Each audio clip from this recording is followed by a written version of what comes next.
Before we start this video, a large thank you to Waifu Shork, a name whose characters I cannot pronounce, but it looks like your name might be Lunar, so thank you, Lunar. Thank you, UK. I want to say Tugao Sosi, but I know I'm butchering that as well, but thank you. I appreciate your support, man. And thank you to Mathos Zillig. That is a cool freaking name. Thank you for your support, guys. I hope you enjoy this video.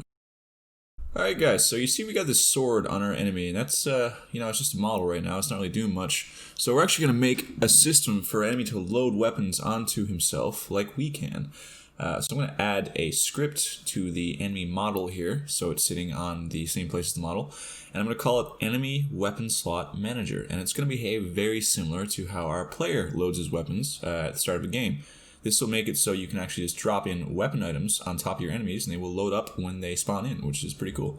So I'm going to add my namespace here, SG, and I'm going to erase the start and update functionality. Next, I'm going to say weapon holder slot. I'm going to call this right weapon slot. I'm going to do the same thing, I'm going to call it right hand slot, actually. Keep the naming conventions the same as our player script. I'm going to call this one left hand slot. Next, I'm going to make two damage collider variables. I'm going to call the first one left hand damage collider. I'm going to call the next one right hand damage collider. Now you notice before we were only opening our right handed damage collider. We're actually going to make a method in this video too for our player to pick which damage collider to open depending on which hand he is using. So first let's make a public void load weapon on slot. This is again for our enemy. It will be pretty much identical to the one we've used in our player's weapon slot manager. So we're going to say we're going to make a bool here called isLeft. I'll just go through this again briefly to refresh it. So if it is the left-handed weapon, then we're going to want to say left-hand slot.current weapon equals the weapon that we passed through. And then we're actually going to want to load the model up on that hand. So we're going to say left-hand slot.load weapon model, and we're going to say not weapon pickup, we're going to say weapon. And then we're going to want to actually load our damage collider. So let's just put that in green text right now because we're going to do that after we finish this function. Now, else it's got to be your right hand, so that means we're going to load the weapon into the enemy's right hand. So we're going to say right hand slot.current weapon equals weapon, right hand slot.load weapon model, weapon. And then we're going to say again, load the weapon's damage collider. So let's make a function to determine whether we're going to load the right or left damage collider. So we're going to say public void load weapons damage collider. And we're going to make a bool, and just like up there, we're going to say isLeft, meaning is this the left hand or the right hand? We're going to say if it is the left hand, and else it's the right hand. So let's go up here into the first part and say left hand damage collider equals left hand slot dot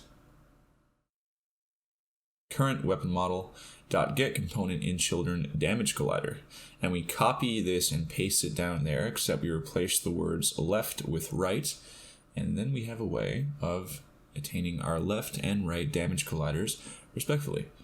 So we're going to then go up here where we've greened out the text, obviously, and we're going to say load weapons damage collider, and since this one is the isLeft, we're going to say this is true, and below is the right hand, so we're going to make that false. Excellent, and we have a way to load weapons on our enemy's hands. But first, we're actually going to need to do a couple more things. For instance, we're going to say public void open damage collider. And then we're going to make a public void close damage collider. And now we're going to edit the open and close damage colliders on our player's weapon slot manager as well, because we're going to make these the same. So you see here, we have open left or open right. We're not going to do that. We're actually going to just say open damage collider, and we're going to delete the other function here. And then we're going to say close damage collider. Now it's important you have these things called the same name because they're going to be called on animation events, and the functions they have to have the same name across both these scripts, both the enemy and player weapon slot manager.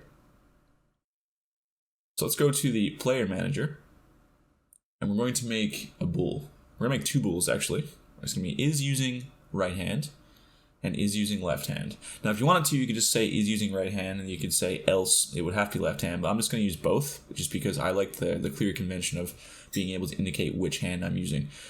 So we're going to go on the animator now in the parameters and make two bools. We're going to say is using right hand and is using left hand, the same as we are in the player manager. And what we're going to do is we're actually going to determine which hand we're using based on the input we're pressing. And then we're going to pass it along to the animator, and then that will update in the player manager, because we're going to say is using right hand is equal to anim.getBool is using right hand. And then we're going to do the exact same thing for the left hand. So the idea is when you hit the right bumper, you're obviously using your right hand in a Souls-like anyway. So then we would pass it along from the input manager, and the same will be true for your left hand. We're going to get to that later in the video, but that's how we're going to do it. Okay, so now we have a way, I'm just going to put that up here for neatness sake, to detect if we're using the left or right hand. Now we can edit our open damage collider function respectively. So let's go up here and open damage collider, and we're going to say if player manager, I have to actually call the player manager on this. That's okay, let's call it up here. Player manager. And remember, this is our weapon slot manager, so it's actually going to be get component in parent, because it sits on the game object that's seated above this one. So player manager equals get component in parent player manager. Lovely, excellent, wonderful. Okay, down here, if player manager dot is using right hand, well, we're going to want to open our right-handed damage collider. And then we can say below else if is using left hand. And I don't know, maybe you have an octopus and you could be using your middle left hand or your middle right hand. That's why I also did this. I'm not judging. So I'm going to say left hand damage collider dot enable damage collider. And on the close damage collider, we actually don't need to specify which hand we're using. We're just going to close both damage colliders regardless, because this is the end of our damage output during our animation. So we'll just close both simultaneously and save that. Now, on the enemy, we're actually not going to make a way to pick either hand at the time of this video, because I have much more expansive work to do on the enemy AI. So for now, as we did with the player at first, we're just going to say right hand damage collider dot enable damage collider and right hand damage collider dot disable. We will make a way in the future for our enemy to be able to switch between the left and right hand weapons as well. Don't worry. But for now, we're keeping it simple until we expand upon it. So over here in the enemy weapon slot manager, let's copy and paste our weapon holder slot array from our regular weapon slot manager. And this is just going to basically enable our right hand and left hand slot. It's going to find them in our enemy's model and just basically activate them. But now we actually have to place them on our model. And I'm actually cutting away from the video here now. This is me from the future. I goofed. So you see how I'm putting these game objects in the left and right hands of this model. Well, when I was making this model, I actually kind of messed up the transforms a bit. So what happens is when I create these weapon holder slots, they work, but you'll see. So I'm going to say public weapon item, right hand weapon, and then public weapon item, left hand weapon. Now you can make an inventory for your enemy, but I'm going to keep this on the weapon slot manager. Now at start, let's actually enable our weapons. So we're going to say if right hand weapon does not equal null. We're going to say load weapon on slot. We're going to pass the right hand weapon, and we're going to say false because it is in our right hand, not our left hand. And then we're going to say if left hand weapon does not equal null. We're going to do the exact same thing, except we're going to say load weapon on slot, left hand weapon, and we're going to say true because again that is in our left hand. And we're actually going to make this even neater. We're going to copy all this functionality, we're going to delete out of the start method, and we're going to minimize this stuff. We're going to make a function, and I'm going to call this function load weapons on both hands. So right below here we're going to say public void load weapons on both hands, and we're going to paste that logic in there, and then on start we can just say load weapons on both hands, and that looks so much nicer. Okay, wonderful. Let's save that. Now if I drop in my right-handed weapon here and start the game, yeah, I fucked up. That yeah, that's fine, right? Okay, that's obviously not going to work. So I've swapped out for a Cinti model here because the transforms on the other model were actually kind of messed up. That was my bad when I was making it in Blender. So here on the Cinti model, I'm just going to go on the right and left hands, add the weapon slots, and do the same thing as before. Now, I saw some of you guys in previous videos saying my weapon is giant, and you guys had to set the transform to scale less than 100. That's probably my bad for making the model kind of shafty. Okay, so now we see, look, he's holding a weapon. That is fantastic. That looks wonderful. So we have some things we have to do right now. Let's see how we can't attack him currently. Because we need to actually determine which damage cloud we're opening, and we're going to actually fix some other bugs we had in previous videos as well. So first things first, let's actually back up here and see what's going on. Let's go up here and to our player. Now on our player model, as you can see, since we changed Open Damage Collider and Open Damage Collider, we changed the names of these functions. We broke them on our animations. So what you want to do is you want to go back to your attack animations where you have Open and Close Damage Collider, click on the animation event, and just fix them all. So let's go to the layer here and change it to Character, and go to the Character Collider Blocker and change it to Character Collider Blocker. And as you can see, it shoots us straight up into the air. That's because we've not finished what we started in the last video. I figured that out on accident, so let's fix that right now. As you can see, we're both skyrocketing in the air, and this is because we don't have our colliders from our collision blocker and our regular collider and our player ignoring each other. So we can fix that very, very easily. What we're going to want to do is just set our enemies layer and our players layer to character. And then we're going to come here on the enemy locomotion manager, and we're going to say capsule collider, character collider, and then we're going to make another public capsule collider, and we're going to call it character collision blocker, and we're going to copy and paste this and also place it on our player's locomotion script. Okay, so let's open that up and come down here, and we'll paste it down here. And what we want to do in the start method is actually disable collision between these two colliders, which is very simple. All we do down here in the start method is physics.ignore collision, and then we put in our character collider and our character collision blocker collider, and then we say true. And we copy and paste this on the enemy locomotion start method as well, and all that does is it disables our colliders from rubbing against each other and causing us to shoot up in the air infinitely. Don't forget to make sure your player and your enemy is set to the character layer, and your character collision blocker is set to the character collision blocker layer.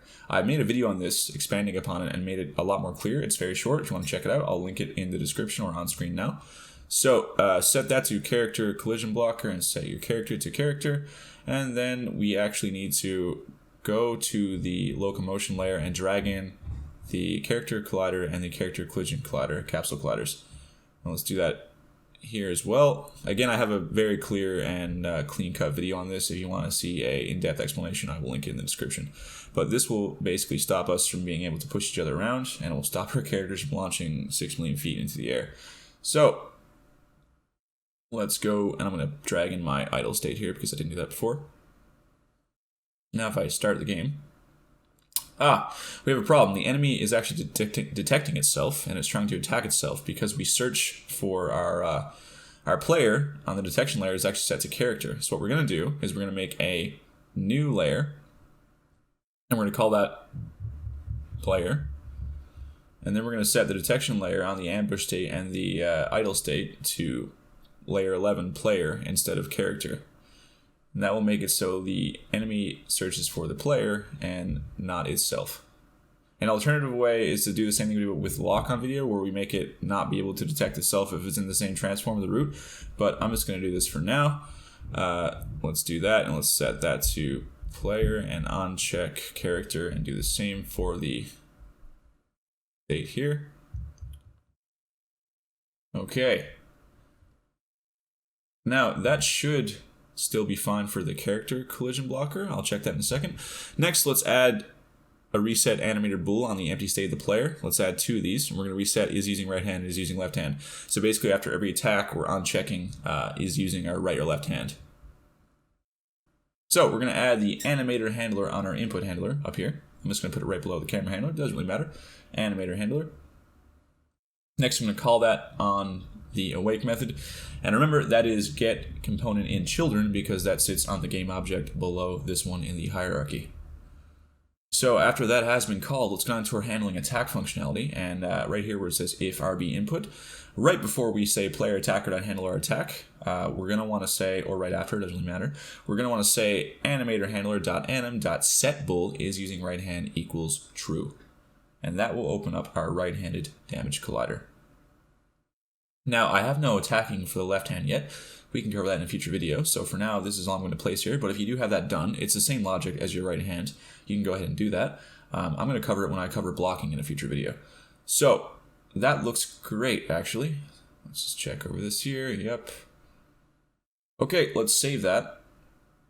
Now, under damage collider, as you can see, our collision tag has to be set to player or enemy. So make sure that your player is actually tagged player and your enemy is actually tagged enemy.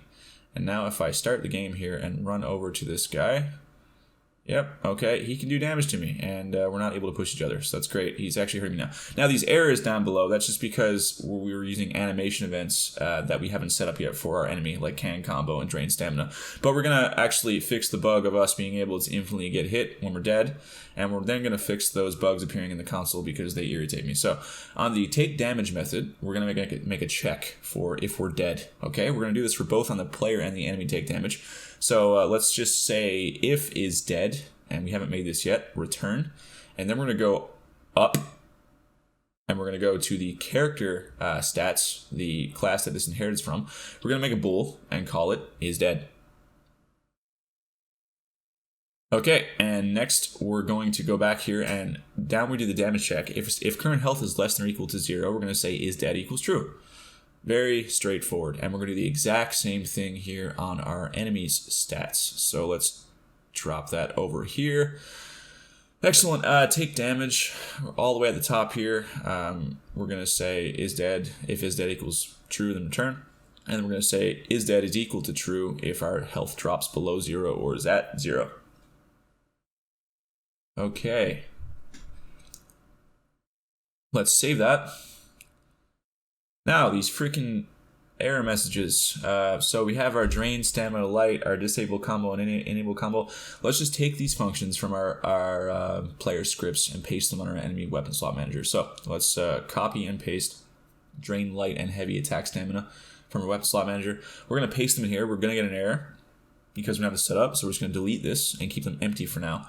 We're just going to use these in future videos and actually add content to them.